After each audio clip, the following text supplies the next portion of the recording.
Assalamualaikum warahmatullahi wabarakatuh.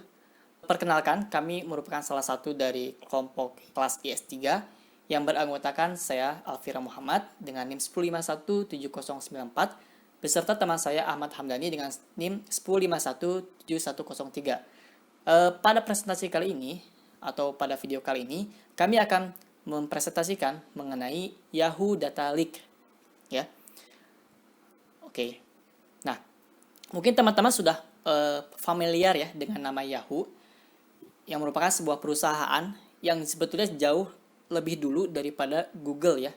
Nah, kalau Google itu dia ada tahun 1998, nah Yahoo ini sudah ada sejak 1994. Nah, layanan yang kita kenal atau yang terkenal itu adalah salah satunya mengenai surat elektroniknya atau email, juga dengan search engine ya, sama seperti Google dan Gmail. Kemudian yang kedua, apa itu data leak? Ya, data leak itu adalah istilah dari kebocoran data, di mana definisinya adalah transmisi data yang tidak sah dari suatu sistem atau instansi atau organisasi kepada pihak eksternal, di mana pihak eksternal ini tidak memiliki hak untuk mengakses data tersebut gitu. Jadi tidak punya izin gitu ya. Nah, istilah ini juga digunakan untuk menggambarkan data yang ditransfer secara elektronik maupun secara fisik ya. Kemudian ancaman kebocoran data atau data leak ini terjadi bukan hanya melalui email dan web, tetapi juga bisa melalui perangkat lain seperti media optik, kemudian USB, dan juga laptop. Selanjutnya ada fakta-fakta yang menjadi isu atau masalah ya. Di sini kami menyusunnya berdasarkan unsur 5W dan 1H. Oke, yang pertama, Yahoo telah mengalami kebocoran data dalam jumlah yang sangat besar ya. Pada tahun 2013 dan 2014. Pada saat itu, Yahoo mengakui bahwa ada sekitar 1 miliar akun pengguna yang terdampak dari pencurian data ini gitu. Namun nyatanya pada tahun 2017 setelah diselidiki lebih lanjut, ternyata bukan hanya 1 miliar akun yang terdampak, melainkan ada 3 miliar data pengguna yang bocor. Nah, dari jumlah akun tersebut, Yahoo disebut-sebut sebagai pemegang rekor dengan kasus pembobolan terbesar sepanjang sejarah.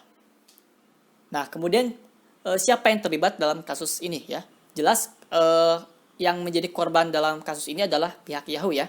Nah, akan tetapi dari pengungkapan kasus ditemukan ada 4 tersangka. Yang pertama adalah Alexei Bilen, kemudian Igor Anatolievich, yang ketiga adalah Dmitry Alexandrovich, dan yang terakhir ada Karim Baratov. Nah, pada awalnya Yahoo mencurigai seorang kriminal cyber yang bernama Peace, yang telah menjual data 200 juta pengguna Yahoo di dark web.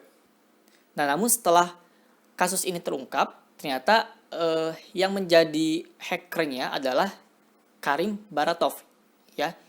Dia merupakan hacker asal Kanada. Jadi dia yang merentas semua akun tersebut gitu ya.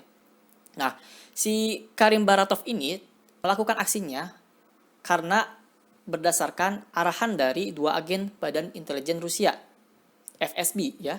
Sehingga kejadian ini meyakinkan Yahoo bahwa aksi pelaku dalam tanda kutip disponsori oleh negara.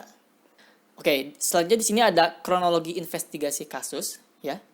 Yang pertama, pada tahun 2016 tepatnya pada bulan Juli, investigasi internal soal insiden perentasan ini dimulai. Lalu pada tanggal 22 September 2016, Yahoo mengumumkan bahwa perentasan ini berimbas kepada 500 juta data penggunanya yang telah terjadi pada akhir 2014. Kemudian pada tanggal 14 Desember 2016, Yahoo kembali mengungkap perentasan yang terjadi pada Agustus 2013. Ada sekitar 1 miliar akun yang terpengaruh, jadi totalnya ada 1, miliar akun yang direntas.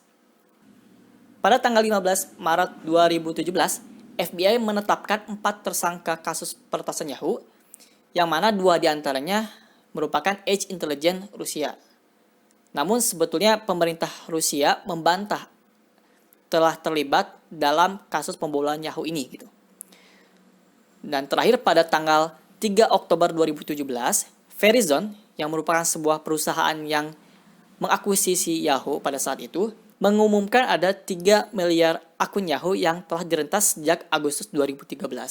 Itu berarti semua pengguna Yahoo atau semua akun Yahoo itu telah diretas. Oke, selanjutnya mengapa hal ini bisa terjadi? Yahoo mengkaitkan bahwa data miliknya dibobol dikarenakan ada serangan malware dari USB yang terjadi belakangan ini di Australia. Banyak pengguna kemudian akunnya direntas dan berimbas secara luas. Kemudian bagaimana penyelesaian kasus ini? Hakim di AS menyatakan Yahoo harus menghadapi gugatan hukum nasional karena merugikan penggunanya. Dengan begitu, Yahoo harus membayar denda sebesar 50 juta dolar Amerika Serikat atau sekitar 759 miliar pada pengadilan federal di California. Selanjutnya di sini ada hasil investigasi. Menurut penelusuran yang telah kami lakukan terhadap kasus yang menimpa Yahoo, jumlah akun yang terdampak atau yang telah diretas itu sangatlah besar. Bahkan hampir menyamai jumlah kombinasi pengguna Facebook, pengguna Twitter, dan juga pengguna Instagram. Dari hal inilah Yahoo memegang rekor untuk jumlah kasus pembobolan data terbesar sepanjang sejarah. Tentu dari hal ini sangat merugikan Yahoo ya, bahkan mencoreng nama Yahoo di mata pengguna dan di mata masyarakat secara umum. Kemudian di sini ada fakta yang menarik sebetulnya. Jadi ketika kasus ini terungkap, itu bertepatan dengan momen Verizon yang hendak mengakuisisi Yahoo ya. Karena kasus inilah proses jual beli tersebut sempat bermasalah gitu ya, atau tertunda. Bahkan harga Yahoo pun jadi rusak gitu. Nah, akan tetapi Verizon tetap mengakuisisi Yahoo. Bahkan Verizon turut membantu proses investigasi terhadap kasus ini. Peretasan akun email jelas merugikan bagi penggunanya, ya, karena kita tahu bahwa email ini seringkali dihubungkan ke akun-akun yang lain seperti akun sosial media, bahkan ke akun-akun bank, kartu kredit, dan lain sebagainya. Dari hal inilah, pengguna bisa saja mendapatkan masalah yang jauh lebih besar, seperti pembobolan kartu kredit, dan juga penyalahgunaan data pribadi lainnya. Apalagi, dari peretasan ini, data yang bocor itu diantaranya adalah nama pengguna, kemudian alamatnya, email, nomor telepon, tanggal lahir, kata sandi yang terenkripsi, dan pertanyaan keamanan yang tidak terenkripsi. Baik, di sini ada kesimpulan dan saran ya. Jadi peretasan sebuah sistem ini tidak bisa dipungkiri bisa terjadi kepada sistem manapun ya. Karena sampai saat ini tentu belum ada sistem yang benar-benar aman ya. Dan kemudian data pribadi itu merupakan sebuah privasi pengguna yang harus dilindungi oleh aplikasi atau sistem tersebut.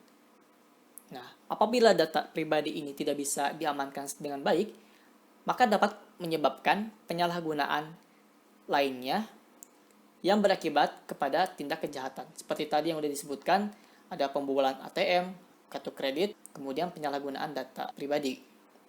Kemudian saran dari kami, untuk pengelola sistem itu harus selalu mengupgrade keamanannya hari ke hari untuk mengantisipasi kebocoran data ya.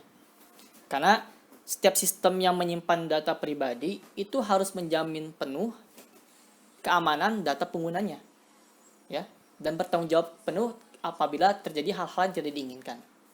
Nah, kemudian selain antisipasi dari pihak sistem, kita sebagai pengguna pun harus selalu mengantisipasi hal-hal yang tidak diinginkan ya, terkait keamanan data kita di internet. Hal-hal yang bisa kita lakukan adalah seperti selalu memperbaharui kata sandi kita, kemudian sebisa mungkin mengaktifkan 2 langkah verifikasi supaya apabila data kita bocor di sistem, kita masih bisa melindungi akun kita supaya tidak terjadi pembobolan. Nah, di sini ada beberapa referensi berita yang kami gunakan dalam mengumpulkan informasi yang kami butuhkan, dan di sini juga ada referensi gambar yang kami gunakan dalam slide ini. Demikian yang bisa kami sampaikan. Mohon maaf bila ada kesalahan dan kekurangan. Wassalamualaikum warahmatullahi wabarakatuh.